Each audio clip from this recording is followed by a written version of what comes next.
Well, I grew up listening to gospel, country and western, and R&B. Mm-hmm. What part of the country did you grow up in that you're listening to country western? Alabama. Oh.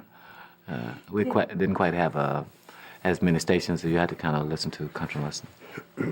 David, how about you? Well, I grew up in Meridian, Mississippi, and my sister Rita Mae and my brother Jimmy, all of us was known as the Ruffin family, and we would warm up shows for a lot of spiritual groups. It's Clara Ward, Mahalia Jackson, whoever came into town at the time.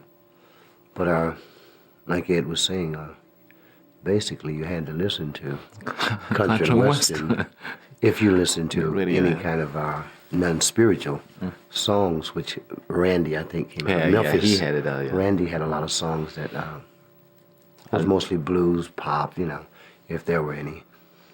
And it reached a long way. Matter of fact, it reached from Memphis to around Michigan, Ohio state line now. Mm-hmm. Yeah. Guys, what does the term soul music mean to you? What is the definition of it to you? From the heart. It comes from the heart, and it comes from the soul. It's a it comes from the feeling. spirit, yeah. I would say a feeling. I want to keep what little love and everything I have in my heart. Mm-hmm. And it's the soul of But it's it. only a feeling of expression, I would say. Your questions, have to be incorporated in the answer, right? Oh, right. Right. Can you stop one minute just a second? This is not the first time we've ever done this. Okay. Right. Thanks, Barry. I appreciate that. Abby? Okay? Okay, so go back and roll.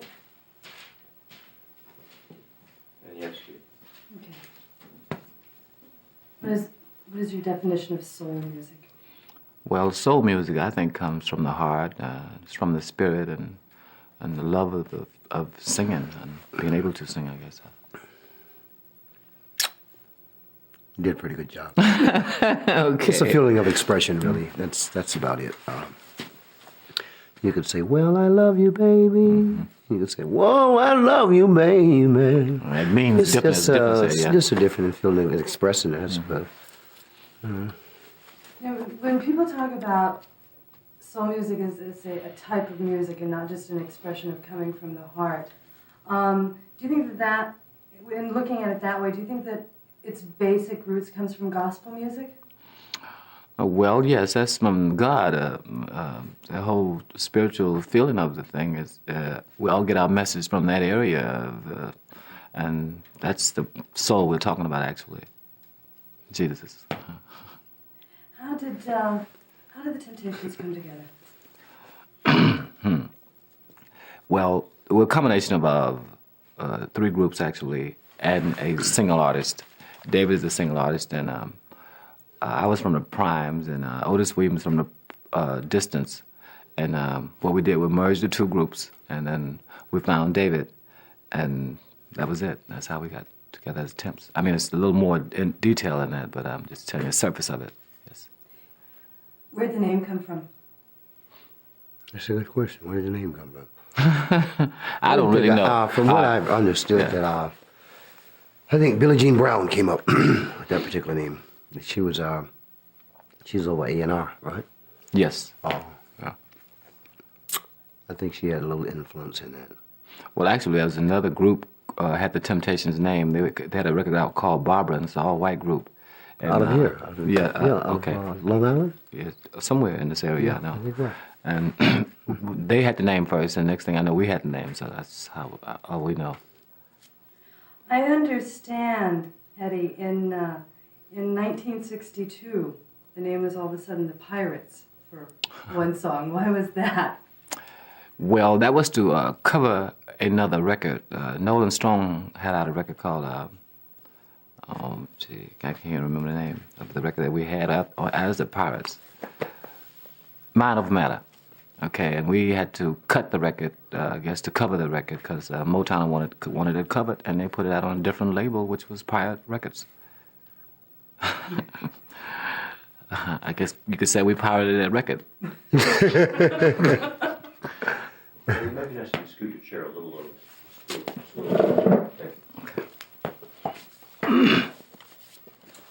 What? I understand earlier in your career with Motown and with Berry Gordy, you worked with Smokey Robinson. What was it like working with him, and how influential was Smokey in helping develop the sound that was so uniquely the Temptations? Well, I met Smokey, I was, 16.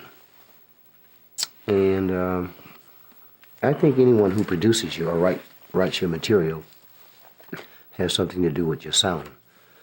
I would say he helped develop a multitude of sounds. Well, his sound actually, we developed it. He wrote his sound, and we sang it with our sound. That's what basically. With our style. Yes, that's what the way I see it. Wasn't his sound. Yeah, it was part of a mixture of his and ours It too. was his style of Yeah, writing. right. And our sound. Our sound. Okay. Okay, that works. Yeah. Vice Yeah, versa, that either works. way. Yeah, and and which explains that, made us come up with hits. So that was it. It's unjustified means.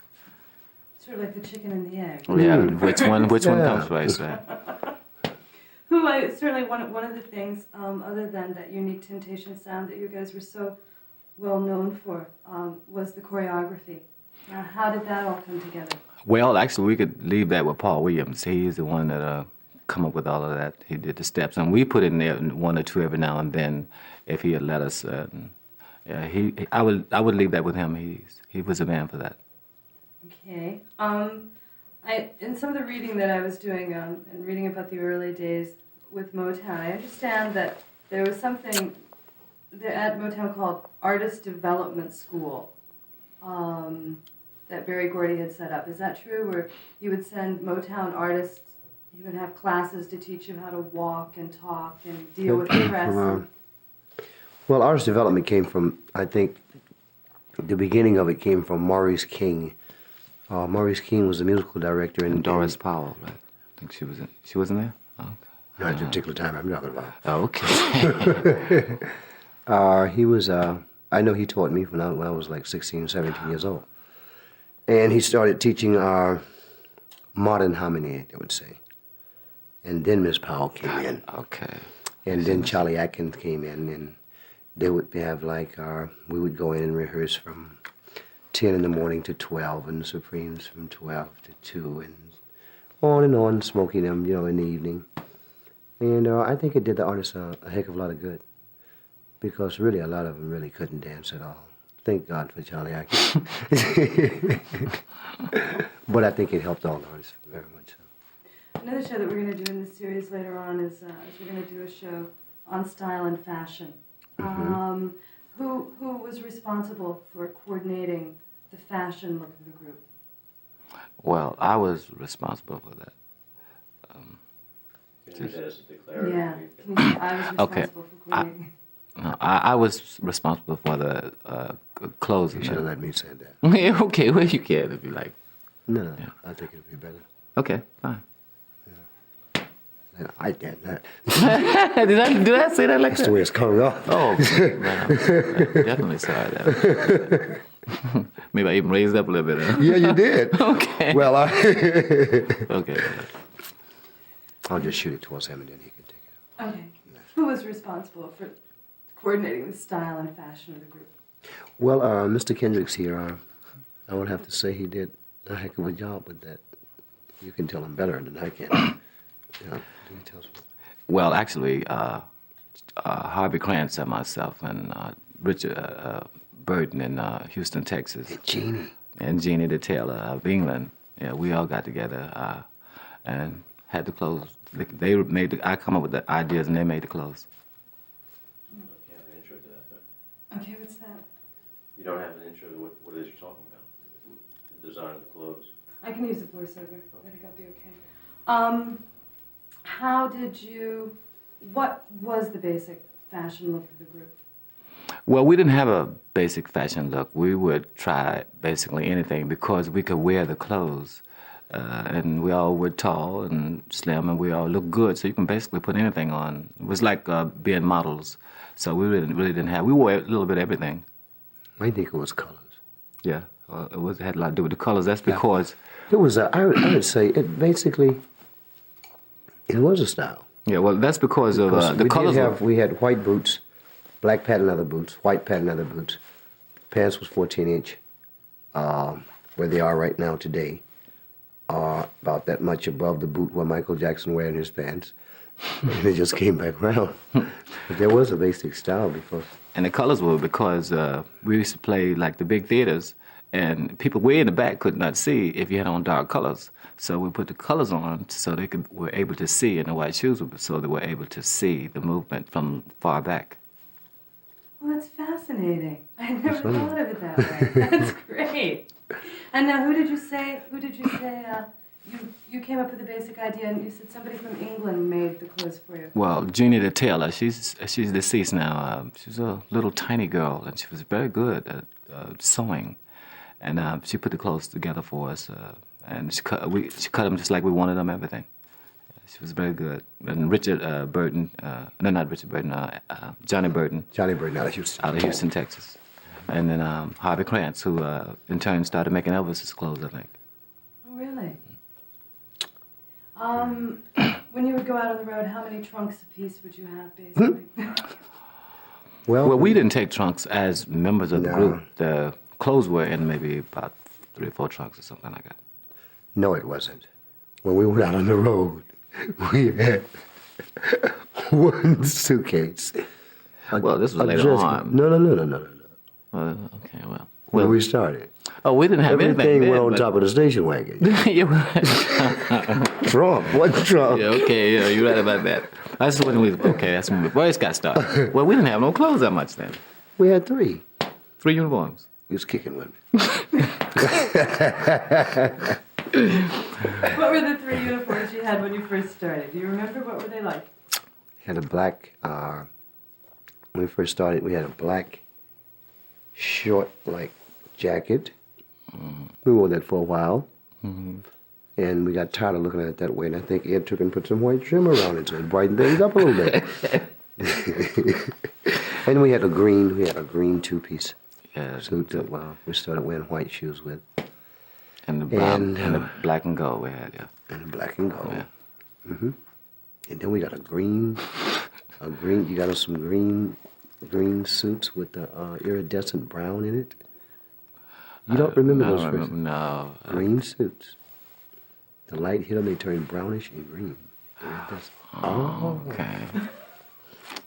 I'm the elephant. Yeah, you're right. You're right. And now you know I forget it like that. Okay. Well, you was designing all the time. You know, I was wearing them. I didn't like a lot of that stuff you had us wearing. You know. You're just hearing this for the first time, Emmy. Now it comes out. No, okay. it just Well, at least comes- you would. Oh, No, but yeah, it's at just, least you know, it's come to, you have favorite things before you go on stage, you know, and sometimes there would be nights Paul would say, yeah, are we wearing the blue tux? And I said, no, I don't think we're wearing the blue tux. I think we're wearing the white tonight. I said, Yeah, I remember that though. everybody I had their remember that, favorites, yeah. I think, you know. When the things within the group, were things always a group decision? Was there a leader? Oh, well, we all had made decisions on we talked about it and then we carried it out on some things, and I think we lost it when it came down to the business.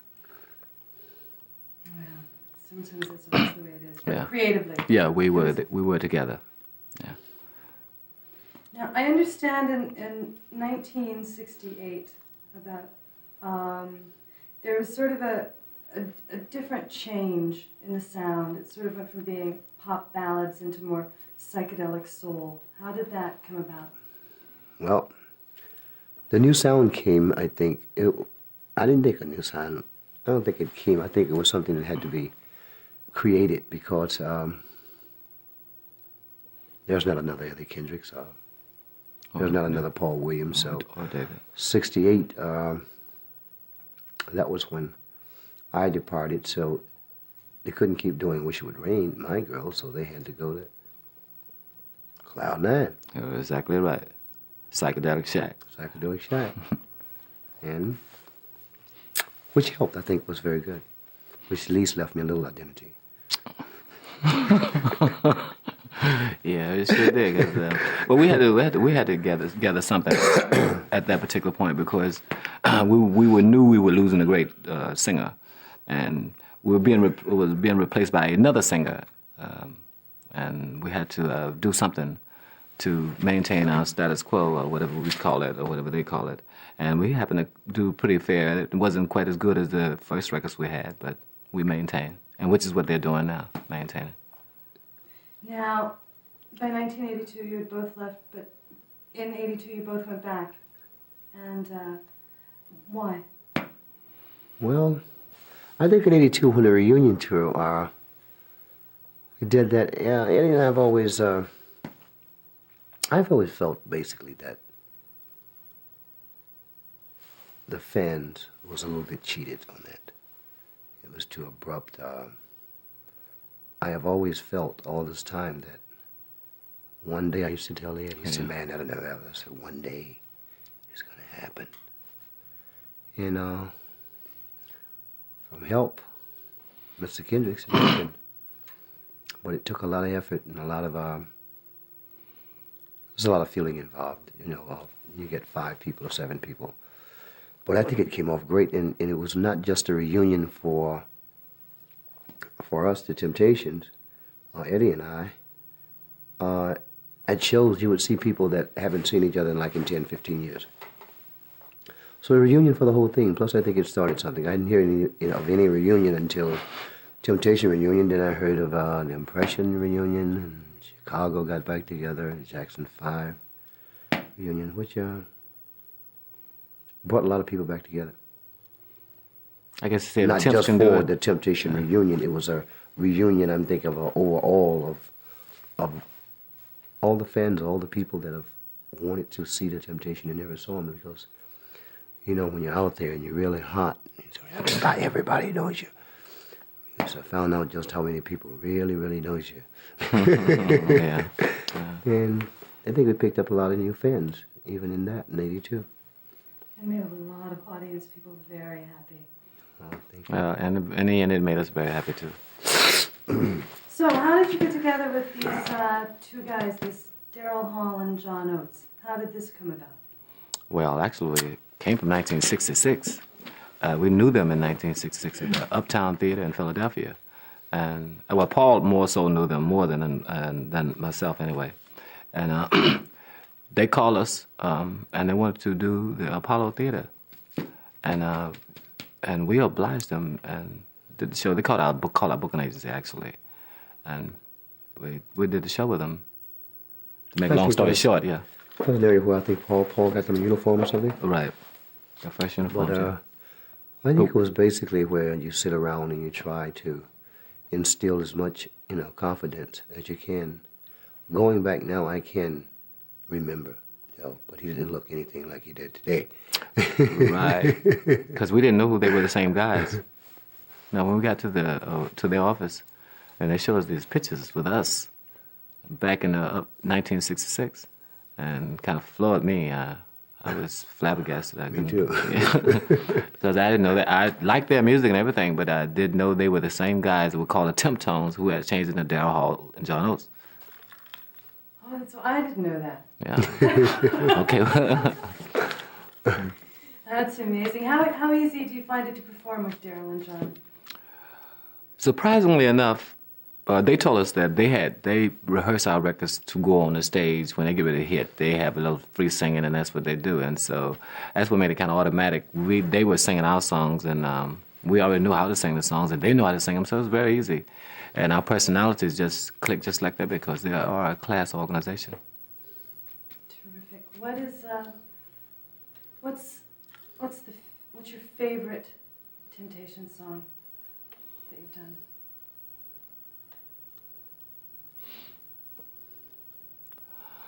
That's kind of hard to say.